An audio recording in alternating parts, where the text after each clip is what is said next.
Painting का शौक और जुनून मुझे विरासत में मिला। मेरे पापा भी अपने ज़माने के मशहूर पेंटर की हैसियत से जाने जाते थे। शायद मेरे काम से ज़्यादा लोग अब मेरे नाम से मोहब्बत करते थे।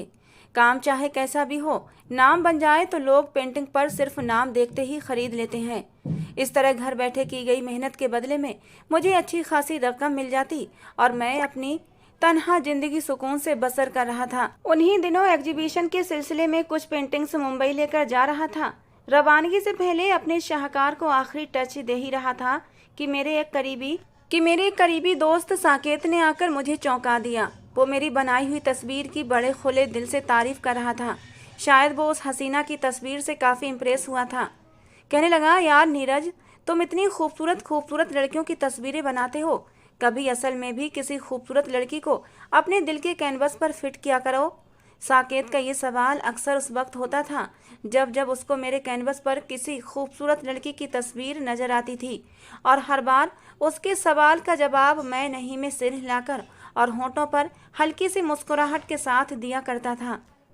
यार, ये तो कोई बात नहीं हुई कि तुम तमाम जिंदगी यूं ही गुजार दो। भाई मेरे, ये जिंदगी बहुत हसीन है, इसे एंजॉय करना सीखो। ये सही है कि तुम सिर्फ और सिर्फ अपना सारा दिन अपने स्टूडियो के बंद कमरे में रहकर अपने फ़न को और भी निखारने की कोशिश करते हो। जैसे तुम्हारे पापा के बाद तुमने इस फ़न को अपनाया, इसको जिंदा रखा है। वो काफ़ी जज्बाती हो रहा था। कहने लगा, तुमने भी नहीं सोचा कि तुम्हारे बाद भी इस फ़न को कोई बारिश चाहिए, और ये तभी मुमकिन है जब तुम इस फ़न को कोई बारिश दोगे। भाई मेरे, साथ साथ तुम्हारी भाभी का भी यही ख्याल है कि अब तुम्हें जल्द से जल्द शादी कर लेनी चाहिए। चलता हूँ, ज़रूर सोचना, फिर मुलाकात होगी। साकेत तो ये कहकर चला गया, लेकिन जो स्ट्रोक मैं तस्वीर पर लगा रहा था वो न जाने क्यों मुझसे लग न सका, और उसकी वजह यही थी कि मैं उसकी बातों की सच्चाई में खोसा गया था। मैं जो खुद अपनी जात के घेरे में जकड़ा हुआ था, मुझे दुनिया की खबर होती थी, न मैं दुनिया को अपनी खबर देना चाहता था। आज साकेत की कही बात ने मुझे हिलाकर रख दिया था।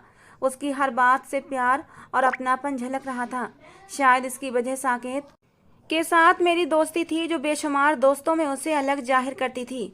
उसकी शादी को 5 साल गुजर चुके थे, एक बेटा भी था उसका।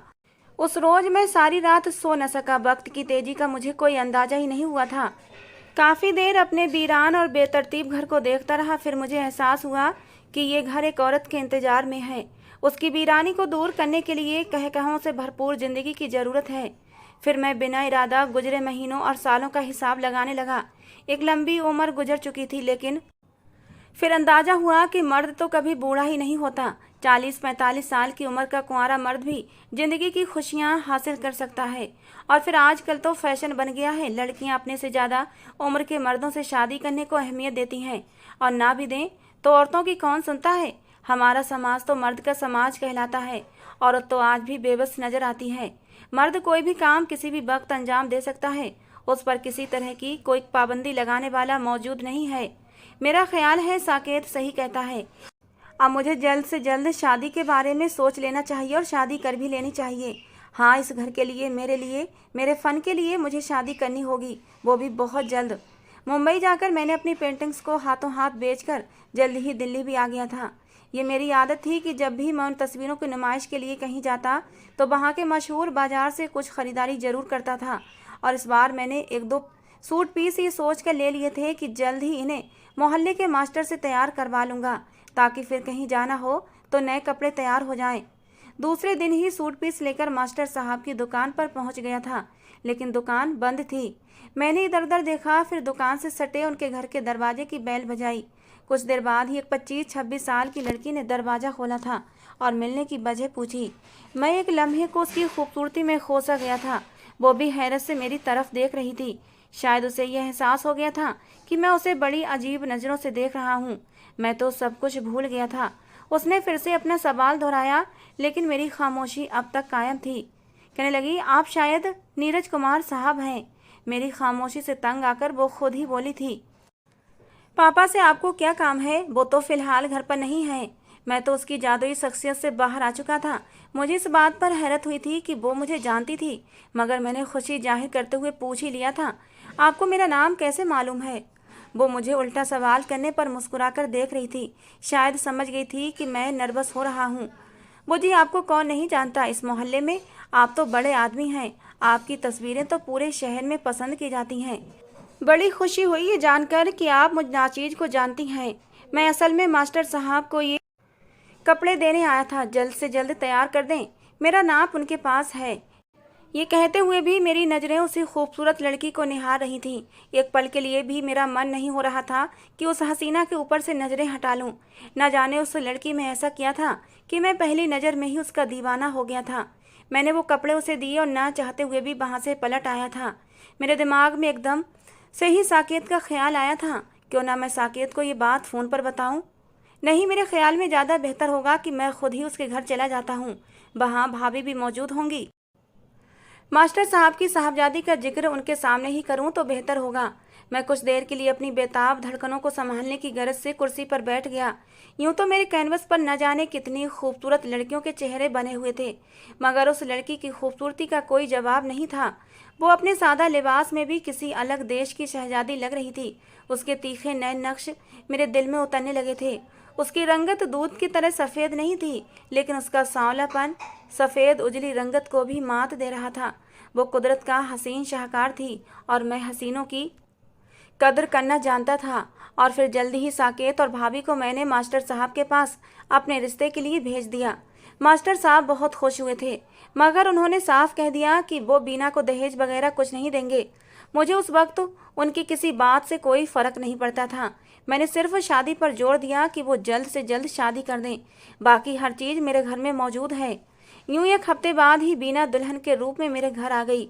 उसका हुस्न इस नए रूप में और भी खिल उठा था। वो रात मेरे लिए ज़िंदगी की सबसे खूबसूरत रात बन गई थी। उस रोज़ मुझे एहसास हुआ मुझे दुनिया की सबसे बड़ी खुशी मिल गई है। शादी की पहली रात जब मैं उसके करीब हुआ तो वो शर्माकर सिमट गई थी और उसकी ये शर्मो हया मेरे दिल में छुरियां सी चला गई थी। बेकरारी से मैंने उसे अपनी बाहों में समेट लिया था। जिंदगी की बेचैनियों को आज सुकून मिल गया था। ऐसी खुशी मिली थी जिससे अब तक मैं अनजान था, और अब जबकि ये खुशी हासिल हो गई थी तो मुझे और किसी चीज़ की तमन्ना बाकी न रही सिवाय अपने फ़न के लिए एक वारिस के। जो फ़न मुझे विरासत में मिला था, उस फ़न को मैं आगे तब लेकर जाता जब उसके लिए मुझे एक वारिस मिलता, और वो वारिस मुझे बीना ही दे सकती थी। वक्त तो बहुत ही खूबसूरत गुजरने लगा था। अब मैं जल्द से जल्द अपना काम ख़त्म करने लगा था। मुझे एहसास था कि घर पर कोई मेरे इंतज़ार में रहता है। बीना ने अपने सलीके से इस घर को जन्नत बना दिया था। हर चीज़ खूबसूरत लगने लगी थी। मेरे दिल में रोज़ बरोज़ उसकी इज्जत बढ़ती ही जा रही थी। वो ब्यूटी और कैरेक्टर का शाहकार थी, ऐसा शाहकार जो मैंने कभी पैदा नहीं किया था। शादी के 3 महीने बाद मुझे खुशखबरी मिली कि मैं बाप बनने वाला हूँ। उस रोज़ से ही मैंने एक खूबसूरत लड़के के ख्वाब देखने शुरू कर दिए थे। हर पल बीना से अपने आने वाले मेहमान, जिसका नाम मैंने आर्यन सोचा था, उसकी बातें करता रहता था। वो मेरी शिद्दत और बेताबी को महसूस करती थी। दिन रात मैं लड़कियों की तस्वीरें बनाया करता था, मगर मुझे लड़की की पैदाइश से नफरत थी। मुझे किसी भी कीमत पर बीना से लड़की नहीं चाहिए थी। मुझे तो एक बेटे का बाप बनना था जो मेरा वारिस बनता। शायद ये बात बीना ने भी महसूस कर ली होगी, मगर वो खामोश रही थी। यही वजह थी कि कुदरत ने मेरे तमाम ख्वाबों को चकनाचूर कर दिया। मेरे घर बेटी पैदा हो गई। मैंने पहले दिन गुस्से में आकर बीना और बच्ची का चेहरा तक नहीं देखा था। फिर साकेत ने मुझे समझाया, इसमें बीना या बच्ची का क्या कसूर है, ये तो भगवान की मर्जी से हुआ है। इस बार न सही, अगली बार वो तुम्हारी ख्वाहिश जरूर पूरी कर देगा। इस आस पर मैंने दूसरे दिन बीना से मिलने अस्पताल चला गया था। वो बेचारी भी मेरे रवैये से परेशान हो गई थी। वो जानती थी मुझे कितनी बेचैनी से बेटी की ख्वाहिश थी, मगर भगवान के कामों में हमारी क्या मजाल। मैं अब बुझ सा गया था, बहुत कम बातचीत करता, बेटी के तो करीब से भी नहीं गुजरता था। यूं ही 2 साल गुजर गए। बीना ने मुझे फिर एक दिन खबर दी कि वो माँ बनने वाली है। मैं अब रोज सुबह मंदिर जाकर भगवान से बेटी की ख्वाहिश करने लगा था, मगर दूसरी बार भी मेरे घर बेटी पैदा हो गई। अब तो मैं बुरी तरह टूट चुका था। मैंने अपने आप को खूब कोसा कि मेरी किस्मत ही खराब है। मैं बुढ़ापे में बस इन लड़कियों का दहेज तैयार करते करते ही गुजर जाऊंगा। अब तो बेटे की ख्वाहिश करना ही फिजूल है। मुझे एक चुप सी लग गई थी। दिन रात अपने कामों में बिजी रहता। अक्सर कई दिनों के लिए शहर से बाहर भी रहने लगा था। लड़कियां तो दूसरे घर की होती हैं, कौन मेरे बाद मेरे फन को बनाए रखेगा, ये गम मुझे अंदर ही अंदर खा रहा था। एक बार पेंटिंग एग्जीबिशन के सिलसिले में मुंबई जाना हुआ तो अपने एक दोस्त की जिद पर कुछ दिनों के लिए वहीं उसके घर रुक गया। वहां मेरा एक दोस्त रहता था, अनिल गिरी, जिसके 4 बच्चे थे, 3 बेटे और 1 बेटी। बीवी बच्चों के अलावा अनिल की एक जवान बहन भी थी जो साथ ही रहती थी। माँ बाप के मरने के बाद उसकी जिम्मेदारी अब अनिल के कंधों पर ही थी।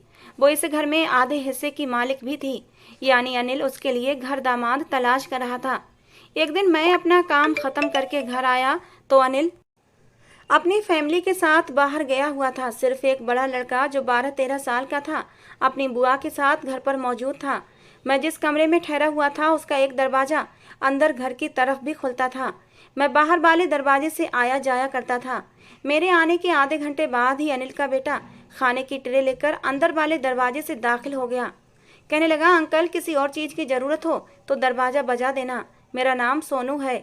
खाने के बाद मैंने कमरे में रखे कूलर से पानी लेना चाहा, मगर वो खाली था। मजबूरन मुझे दरवाजे पर दस्तक देनी पड़ी। अंदर से एक औरत की आवाज़ आई, सोनू तो नहीं है, आपको क्या काम है? जी, असल में मेरे कमरे के कूलर में पानी बिल्कुल नहीं है, पीने का पानी चाहिए था, मैंने हल्के लहजे में कहा। 2 मिनट बाद दरवाज़ा खुला और एक दुबली पतली गोरी रंगत वाली लड़की जो काले लंबे बाल बिखराए और काजल भरी आंखों के साथ मुझे ही देख रही थी, मेरी तरफ एक स्टील का जग पानी से भरा था बढ़ाने लगी।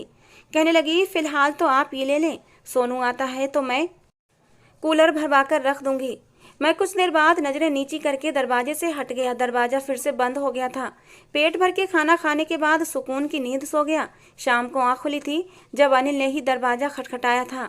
पूछने पर बताया कि रिश्तेदारों में किसी की डेथ हो गई थी, सुबह से शाम वहीं हो गई। हमने चाय एक साथ पी। बातों ही बातों में उसने मेरे घर बीवी और बच्चियों की खैरियत मालूम की और साथ ही साथ सवाल कर दिया, क्या तुम्हारा कोई बेटा नहीं है? ये बात वो जानता था, मगर शायद मेरे मुंह से वो मेरे दिल में दबी हसरत के बारे में जानना चाहता था। मैंने मुस्कुराकर जवाब दिया कि अब तो बेटे की ख्वाहिश के बारे में सोचने की हिम्मत नहीं होती। कुदरत ने मेरे साथ बहुत बड़ी ज्यादती की है, मेरी किस्मत में आजमाइश लिखी हुई है। पहले तो ऐसी बात ना करो, कुदरत किसी के साथ ज्यादती नहीं करती। वैसे नीरज, अगर तुम्हें बेटे की इतनी ही ख्वाहिश है तो तुम दूसरी शादी क्यों नहीं कर लेते हो? इसमें हर्ज भी क्या है? अगर एक बीवी से औलाद ना हो तो दूसरी करके देखो। लेकिन मेरी बीवी और उसके घरवाले और मेरे दोस्त क्या कहेंगे? वो तो बिल्कुल नहीं मानेंगे। नहीं, मुझे हरगिज इजाज़त नहीं देंगे। अरे यार, इजाज़त तो तब देंगे जब तुम उनको दूसरी शादी की खबर दोगे। बस जैसे काम के सिलसिले में दिल्ली से मुंबई आते हो ऐसे ही आते रहना। जब तुम्हारे घर बेटा पैदा हो जाए तो सबको खबर कर देना, फिर देखना सब तुम्हारे फैसले पर खुश ही होंगे, कोई नाराज़गी नहीं रहेगी। मगर यार, मैं तो मुंबई 2-4 दिन के लिए आता हूँ। यहाँ तुम्हारे अलावा बाकी किसी से अच्छी दोस्ती और जान पहचान भी नहीं है कि कहीं रह सकूं और शादी भी कर लूं। कौन देखेगा मेरे लिए लड़की? और फिर सच तो ये है कि मुझसे इस उम्र में और इस हालात में 2-2 बीवियों का बोझ नहीं उठाया जाएगा। तो कोई बात नहीं यार, तुम ये मसले मुझे हल करने दो। देखो, तुम दोस्त हो मेरे, सिर्फ और सिर्फ इसीलिए कि मैं तुम्हें अपनी बहन का रिश्ता देने के लिए तैयार हुआ हूँ। मुझे तुम पर पूरा भरोसा है, इसीलिए ये बात कह रहा हूँ, वरना मेरी बहन को रिश्तों की कोई कमी नहीं है। वो जायदाद और आधे घर की मालिक भी है। और हाँ, ये कमरा जिसमें तुम मौजूद हो, इसे तुम अपना स्टूडियो बना लेना और अपना काम यहाँ मुंबई में भी शुरू कर सकते हो। 15 दिन दिल्ली और 15 दिन मुंबई में रहने से तुम्हारा काम भी चलता रहेगा और किसी को शक भी नहीं होगा। तुम अच्छी तरह सोच लो, मेरी तरफ से कोई जोर जबरदस्ती नहीं है। हाँ, तुम्हारे जवाब का मैं इंतजार करूंगा। दूसरे दिन मुझे वापस दिल्ली जाना था और मैंने सोच लिया था मुझे अनिल से क्या कहना है। इसलिए जाने से पहले मैंने उसे खुद बुलवाया ताकि डिटेल्स में बात कर सकूं। मैंने कहा, यार अनिल, मुझे तुम पर पूरा भरोसा है। तुमने मेरे लिए जो सोचा है वो वाकई एक अच्छा दोस्त ही सोच सकता है। आज से नैना तुम्हारे पास मेरी अमानत है।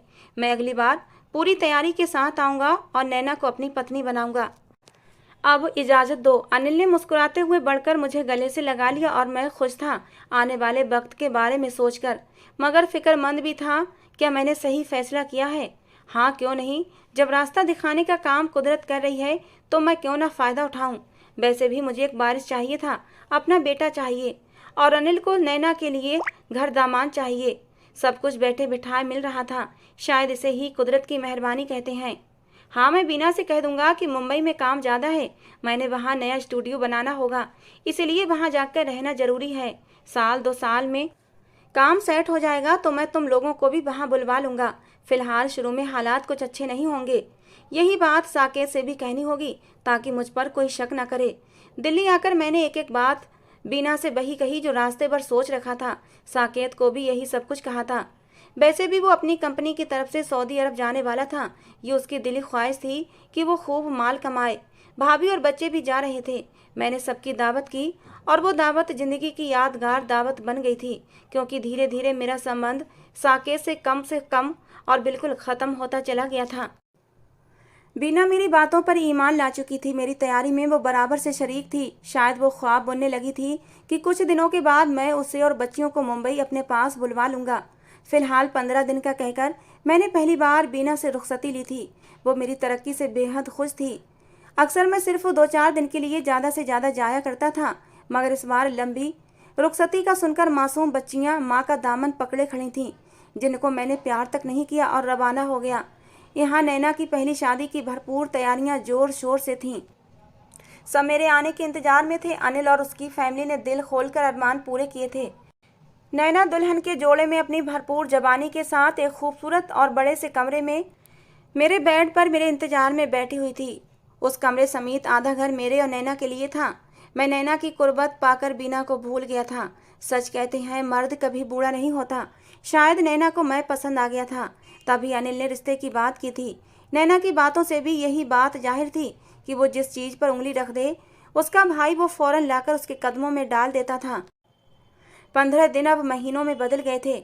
मैं नैना के साथ कई जगहों की तफरीह कर चुका था। नैना को हनीमून पर जाने का शौक जो था, उधर बीना के अक्सर आने वाले फोन्स को भी मैं इग्नोर करने लगा था या फिर काम की ज्यादती का बहाना बना देता। बहुत जिद करने पर मैं एक हफ्ते के लिए दिल्ली चला गया था। बीना ने बिल्कुल भी शिकायतों का पिटारा नहीं खोला था। वो मेरी हर बात पर आंख बंद कर यकीन कर लेती थी। कभी कभी तो मैं बीना की सच्चाई और वफादारी देखकर दिल ही दिल में शर्मिंदा होता था। कितनी मेहरबान औरत को मैं धोखा दे रहा था। उधर नैना ने फ़ोन पर फ़ोन करके मेरी नाक में दम कर दिया था। जल्दी आ जाओ, मेरी तबीयत ख़राब हो जाती है अगर तुम चले जाते हो। तुम अपना सारा सामान लेकर मेरे पास आ जाओ। अपनी बीवी बच्चों को हर महीने रकम भेज दिया करो। मैं तुमको अब कहीं भी नहीं जाने दूंगी। उस दिन फ़ोन करके उसने सख्ती से कह दिया था। मैं अपने आप को 2 कश्तियों पर सवार समझने लगा था और ज़रूर मालूम होता था कि आखिरकार नैना की बात माननी ही पड़ेगी। एक बार बेटा हो गया तो बीना भी मुझे माफ़ कर देगी। अब मैं पूरी तरह मुंबई में ही सेट था। मैंने वैसे ही फ़ोन पर भी कांटेक्ट नहीं करता था। शुरू के कुछ महीनों तक बाकायदगी से महीने का खर्चा भेजा करता था, मगर जैसे जैसे नैना की तबीयत बिगड़ने लगी तो इलाज पर पैसे पानी की तरह खर्च होने लगे थे। और क्यों ना करता, नैना मेरे बच्चे की माँ जो बनने जा रही थी, मैं उसके एक इशारे पर काम करता था। मेरे कांटेक्ट न करने पर बीना ने मुझे एक खत भी भेजा था, जिसमें फ़ोन पर कांटेक्ट न होने की शिकायत तो की थी, मगर पैसों की फरमाइश नहीं की थी। साथ ही खबर दी कि उसके पापा यानी मास्टर साहब की हार्ट अटैक होने की वजह से मौत हो गई है। उन्हें बीना की बहुत फिक्र थी और उसके पापा अपना मकान बेटी के नाम कर गए थे। बीना ने उसी मकान में एक ट्यूशन सेंटर खोल लिया था। मैंने बिना किसी खत को पढ़े किसी मामूली चीज़ की तरह एक तरफ रख दिया था। लेकिन कुछ ही दिन बाद बीना का दूसरा खत आया था। उसके खत से मालूम हुआ कि मेरी दूसरी शादी के बारे में वो जान चुकी है। सिर्फ रोजी की खातिर मुंबई में रहना और एक ही देश में रहते हुए घर पर चक्कर न लगाना हर बीबी को खटक ही जाता है, मगर फिर भी वो मेरे इंतजार में थी। इधर मैंने शर्म से खत पढ़कर नज़रें झुका ली थीं। मेरी हिम्मत ही नहीं थी कि मैं खत का जवाब देता या फ़ोन करके मास्टर साहब की मौत पर अफसोस के 2 बोल बोलता। मेरी बीना कितनी अकेली हो गई थी, ये सदमा तो था, मगर नैना की आवाज़ ने मेरी आंखों में आए आंसुओं को रोक दिया था और मैंने जल्दी से टैक्सी करके नैना के साथ अस्पताल का रुख किया था। बधाई हो के नारे लगने लगे थे। अनिल और उसकी फैमिली के अलावा ख़ानदान के बेशुमार लोग नैना की गोद हरी होने पर जमा थे। नैना ने मुझे खूबसूरत और सेहतमंद बेटा दिया था। मैं तो जैसे आसमानों की सैर कर रहा था। मेरी दिली ख्वाहिश आज पूरी हो चुकी थी। अनिल ने खुश होते हुए मुझे गले लगाया। नैना का चेहरा खुशी से दमक रहा था और मैं तो अपने बेटे को सीने से लगाए बस मुस्कुरा रहा था। उधर बीना मेरा जवाब न मिलने पर गमगीन हो चुकी थी, मगर कभी उस औरत ने मेरे दरवाजे पर आकर अपना शिकवा नहीं किया था। वो दिन रात मेहनत करके अपनी बच्चियों के खर्चे पूरे कर रही थी और मैं यहाँ मुंबई में अपनी ज़िंदगी में मस्त था। नैना के मुंह से निकली हर फरमाइश को पूरा करता, मगर कभी बीना का ख्याल ना आता। बेटे की खुशी में इतना अंधा हो गया था कि अपनी पैदा की हुई बच्चियों तक को भूल चुका था। मेरे खर्चे भी अब पहले से बढ़ गए थे, इसलिए बीना को मैं जानबूझकर नज़रअंदाज कर चुका था, जबकि नैना को मैंने खुद सर पर चढ़ा रखा था। वो जो मनमानी चाहती करती थी, मैं दिन रात मेहनत करने लगा था। दूसरे ही साल मुझे नैना ने फिर से माँ बनने की खुशखबरी सुनाई थी और मैं फिर से बेटे की ख्वाहिश करने लगा। और फिर एक रोज़ भगवान ने मेरी ये भी ख्वाहिश पूरी कर दी। अब मैं 2 बेटों का बाप बन चुका था। नैना के पैर तो ज़मीन पर ही नहीं टिकते थे। वो दिन रात जवान होती जा रही थी और मैं दिन रात मेहनत कर करके बूढ़ा होता जा रहा था। मेरी बड़ी ख्वाहिश थी कि दोनों लड़के खूब पढ़े लिखें, मगर दोनों ही पढ़ाई में दिलचस्पी लेने के बजाय लाड प्यार में बिगड़ते जा रहे थे। उनकी हर हरकत, हर आदत अपनी माँ जैसी थी। उन सबकी सिर्फ एक ही ख्वाहिश रहती कि उनके मुंह से निकलने वाली हर फरमाइश पूरी हो जाए। एक दिन नैना बड़े घमंड में आकर बच्चों से कह रही थी, मैं तो बहुत कम उम्र थी जब मेरी शादी हुई थी, और तुम्हारे पापा, ये तो तब भी बूढ़े थे और अब तो बिल्कुल ही बाबा लगते हैं। ये बात मैंने अचानक सुन ली थी। मुझे देखते ही उसने बात पूरी की थी। कहने लगी, किसी भी शादी या प्रोग्राम में हम जाते हैं तो लोग इन्हें मेरे पापा समझते हैं। दोनों बच्चे मेरा मजाक जोर जोर से हंस हंस कर उड़ा रहे थे और अपनी माँ की हसीन जबानी की तारीफ कर रहे थे, जो 24 घंटे सजी सबरी रहती थी। एक लम्हे को मेरी आंखों के सामने मासूम, साफ सुथरा, पवित्र हुस्न वाली बीना का चेहरा लहरा गया। मेरी आंखें भीग गईं और मैं अपने कमरे में खामोशी से आ गया। न जाने क्यों नैना का रवैया दूसरे घर वालों के सामने तो ठीक होता था, मगर अकेले में वो मुझे जलील करने का कोई भी मौका जाने नहीं देती थी। उसके मिजाज में एक चिड़चिड़ापन आ चुका था। बच्चे भी न पढ़ना लिखना चाहते थे, ना ही मेरे फन में दिलचस्पी लेते थे। बात यह थी कि जिस फन की हिफाजत के लिए एक बारिश चाहता था, वो मुझे मिल न सका। मेरे भगवान ने बेटे तो दिए, मगर जिद्दी और बदतमीज। मेरी सोच सिर्फ एक ख्वाब बनकर रह गई थी। दोनों लड़के अब बड़े हो चुके थे। एक दिन नैना की बदजबानी लगातार चल रही थी। लड़ाई झगड़ा बढ़ गया और मैंने नैना पर हाथ उठा दिया। वो शेरनी की तरह बिफर गई और अपने दोनों लड़कों के जरिए अपने भाई अनिल को बुलवा लिया और फैसला सुना दिया कि अब मैं इस घर में एक दिन भी नहीं रह सकता। वो मेरी शक्ल देखने को तैयार नहीं थी। अनिल ने भी मेरी तरफ से मुंह मोड़ लिया और लड़कों ने भी ये जान लिया कि ये सब कुछ ऐशो आराम माँ का दिया हुआ है। बाप चला भी गया तो क्या फर्क पड़ेगा, माँ ही इस घर और जायदाद की हिस्सेदार है। इसलिए दोनों बेटों ने भी बाप की हिमायत नहीं की थी। इस तरह मेरे दिल पर अपने किए का बोझ लेकर दूसरी सुबह ही घर से बाहर फुटपाथ पर आ गया था। कई दिन तक इधर उधर घूमता रहा। एक दिन गम से निढाल सड़कों पर घूम रहा था कि एक गाड़ी ने आकर टक्कर मार दी। आंख खुली तो अपने आप को एक अस्पताल में पाया। काफ़ी दिन इलाज चलता रहा। ठीक होने के बाद नर्स ने मुझे उस इंसान के कमरे तक पहुंचा दिया जो मुझे यहाँ लेकर आया था और मेरा इलाज करवाया था। डॉक्टर साहब मुझे एक आर्टिस्ट की हैसियत से जानते थे। उन्होंने मेरा एड्रेस मुझसे मालूम करना चाहा था और जवाब में मैंने रो रो कर अपनी दास्तान उन्हें सुना दी। मैं जीना नहीं चाहता था, मगर डॉक्टर साहब ने मुझे एक नई ज़िंदगी दी थी, इसलिए सच बताना पड़ा। मैं बीना को बहुत मिस कर रहा था, मगर किस मुंह से वहाँ वापस जाता। डॉक्टर साहब को मेरी हालत पर अफसोस हुआ। उन्होंने एक लेटर लिखा और अपने कार्ड पर एक एड्रेस लिखकर कहा, ये मेरी बहू का एड्रेस है। वो एक स्कूल की प्रिंसिपल है। उन्हें अपने स्कूल के लिए एक ईमानदार आदमी की ज़रूरत है। सैलरी के साथ रहना और खाना भी देंगी।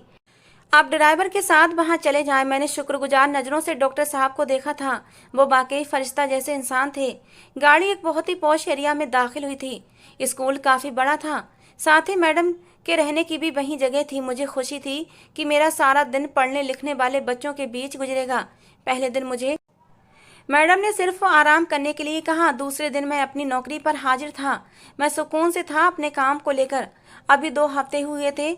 मैडम का रवैया मेरे साथ रोज ब रोज अच्छा होता जा रहा था और वैसे भी अपने काम से काम रखता था। कम बोलता था, ज़्यादा बातचीत नहीं करता था। डॉक्टर की बदौलत ही मुझे नई जिंदगी मिली थी। अब मेरी बाकी उम्र इज्जत से गुजर सकती थी। इसी सुकून के साथ बिस्तर पर लेटा था कि कुछ लम्हों बाद मुझे अचानक से बीना की याद आने लगी। उसके साथ गुजरे शादी के बाद के वो दिन फिल्म की तरह मेरी आंखों के सामने एक के बाद एक आने लगे। न जाने उसने उम्र का ये लंबा सफ़र कैसे तय किया होगा कि अब भी वो वहीं रहती होगी। मैं किस मुंह से वहाँ जाने के बारे में सोचूं? हाँ, चाहे एक बार ही सही, मैं अपने घर जरूर जाऊंगा। पता नहीं अब मुझे वहाँ कोई पहचानेगा भी या नहीं। मुद्दतों से किसी ने मुझे नहीं देखा था। हाँ, गर्मियों की छुट्टियों में तो मैडम भी मना नहीं करेगी। मैं एक बार अपनी बीना और अपनी बच्चियों के पास जरूर जाऊंगा, सिर्फ वो दूर से ही देख लूंगा। मेरा कोई हक नहीं था कि मैं दोबारा उनकी ज़िंदगी में जाऊं। और क्यों, वो मुझे क्यों अपनाएंगी? मैं तो इस काबिल ही नहीं हूँ। मेरे आंसू मेरे चेहरे को तर कर रहे थे। मेरा दिल अब बहुत कमज़ोर हो गया था, शायद मैं बूढ़ा हो चुका था। नम आंखों के साथ मेरी आंख कब लगी मुझे मालूम ही नहीं हुआ। दूसरी सुबह स्कूल जाने के बाद मैं अपनी मेज पर फ्री बैठा था कि मैडम भी मीटिंग में थी। मैंने वक्त को बर्बाद करने की बजाय सामने पड़े कागज पर बीना की तस्वीर बनानी शुरू कर दी। काफ़ी देर बाद जैसे ही तस्वीर पूरी हुई, मैडम संजना मेरे करीब आ चुकी थी। उनकी आवाज़ ने मुझे चौंका दिया। बहुत खूब, ये किसकी तस्वीर है?